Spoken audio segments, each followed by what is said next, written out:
بسم اللہ الرحمن الرحیم نحمدہ ونصلی علی رسولہ الکریم اما بعد فاعوذ باللہ من الشیطان الرجیم بسم اللہ الرحمن الرحیم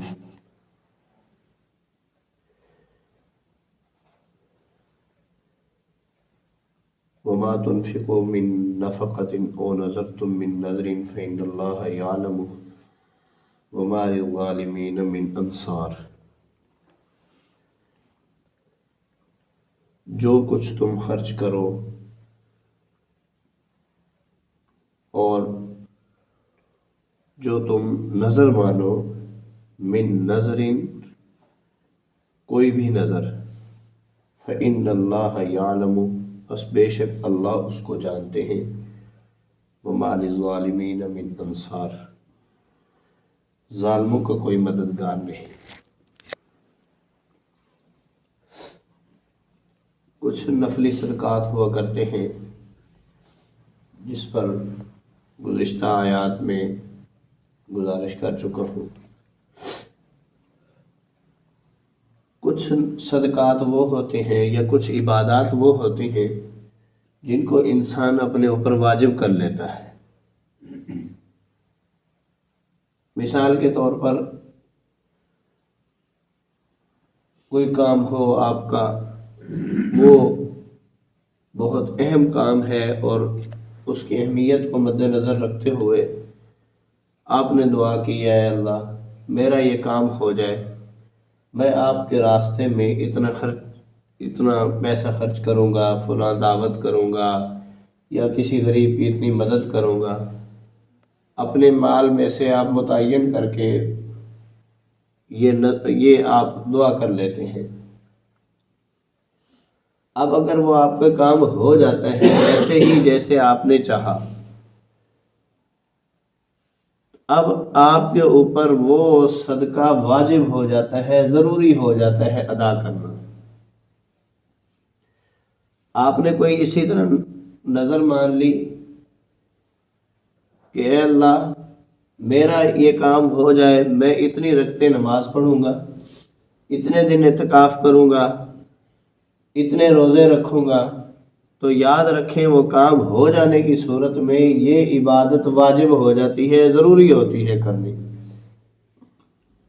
اعتکاف کے بارے میں ذہن میں رکھیں، آپ 1 دن، 4 دن، 5 دن، جتنے دن کا بھی آپ اعتکاف کی نظر مانیں تو وہ اعتکاف واجب ہو جاتا ہے کام ہو جانے کی صورت میں، اور اعتکاف کے ساتھ ساتھ روزے بھی واجب ہو جاتے ہیں۔ جتنے دن اعتکاف بیٹھنا ہے اتنے دن روزہ بھی ہوتا ہے، روزہ اس کے ساتھ خود بخود واجب ہو جاتا ہے۔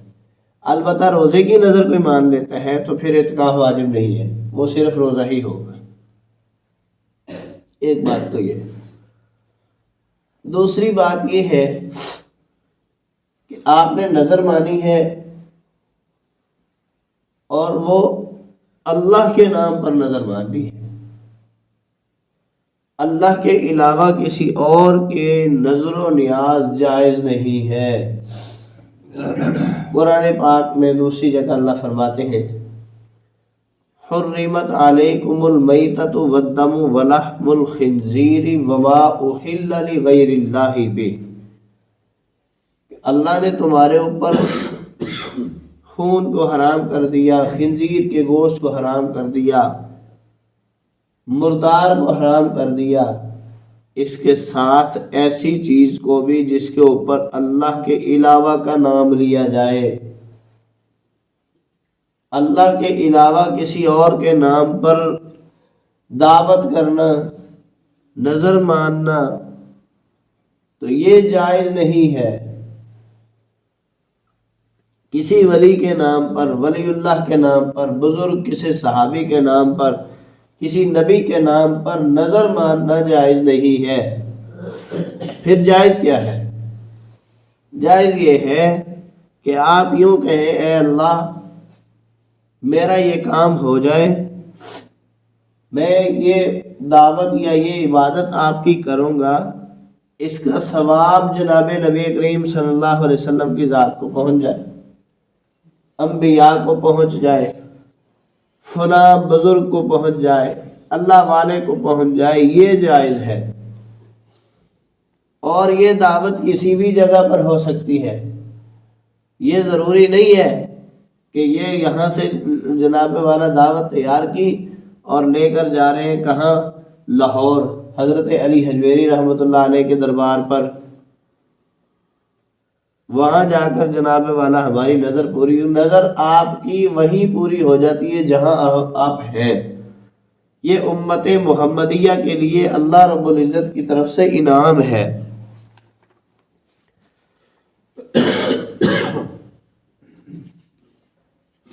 ہر جگہ آپ کی نماز ہو جاتی ہے، یعنی اللہ نے ساری زمین کو، زمین کے ہر حصے کو امت محمدیہ کے لیے عبادت خانہ بنا دیا، جائز ہے۔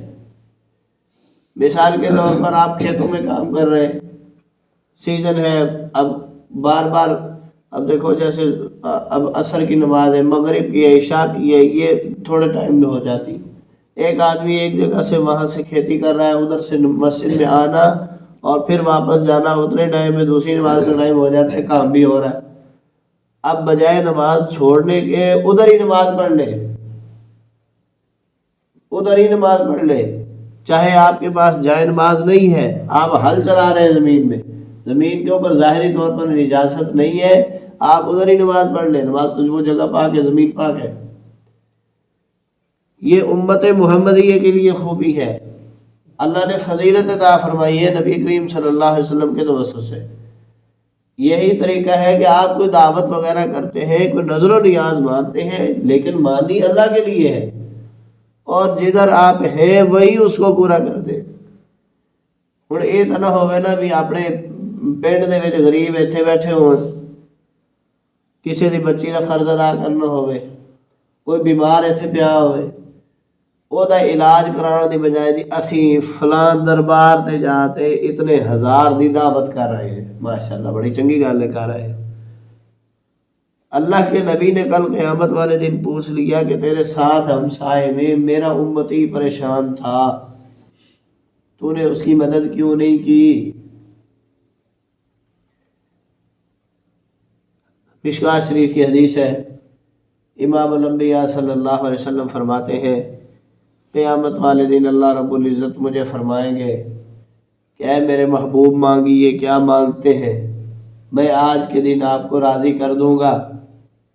فرمایا خدا کی قسم میں بھی اس وقت تک راضی نہیں ہوں گا جب تک میرا آخری امتی جہنم سے نہیں بچ جاتا، میں راضی نہیں ہوں گا۔ اللہ کے نبی کو اپنی امت اتنی پیاری ہے تو نال ہمسایا پریشان پیا ہے، کسے وجہ تو او دی مدد اس واسطے نہیں کرتے کہ انہیں فلانے ٹائم تے مینوں فلانی تکلیف دیتی سی، تو کیا یہ قیامت والے دن آپ کا یہ عذر چل جائے گا؟ آپ کا عذر نہیں چلے گا۔ اللہ کے نبی فرمائیں گے میں نے فتح مکہ والے دن مثال دی تھی، میں بتا کر آیا تھا کہ میرے جانی دشمن جنہوں نے میرے سامنے میرے صحابہ کو انگاروں پر لٹایا تھا، میں نے ان کو معاف نہیں کیا تھا۔ یا یہ بات ذہن میں رکھیں، اس دن اللہ کے نبی فرمائیں گے میں فتح مکہ والا دن تو بڑا عجیب تھا، وہ جن کو ستاتے تھے، جن کے جسم کے اوپر آگ کے نشانات تھے، ان میں سے ایک نے کہہ دیا الیوم یوم الملحمہ، آج کا دن گوشت نوچنے کا دن ہے، ہم انتقام لیں گے ان سے۔ اللہ کے نبی کو جب اس جملے کا پتہ چلا، آپ نے فرمایا الیوم یوم المرحمہ، اعلان کر دو آج کا دن رحم کرنے کا دن ہے، تو اس لیے مجبور کی مدد کر دو، اس نے اچھا کیا یا برا کیا، توقع اس کے اجر کی اللہ سے رکھو۔ اللہ کے نبی کی خاطر نبی کریم صلی اللہ علیہ وسلم کے سامنے، آپ کے سامنے جا کر آپ کی شفاعت حاصل کرنے کی وجہ سے معاف کر دو۔ نظر و نیاز اللہ کے لیے ہے، غیر اللہ کے نام پر نظر جائز نہیں ہے، حرام ہے، جیسے خنزیر کا گوشت حرام ہے، مرا ہوا جانور ادھر پڑا ہو کوئی نہیں کھاتا، اس کو خون پڑا ہو اس کو کوئی نہیں کھاتا، اسی طریقے سے غیر اللہ کے نام پر نظر و نیاز وہ اسی طرح حرام ہے جیسے کہ چیزیں حرام ہے۔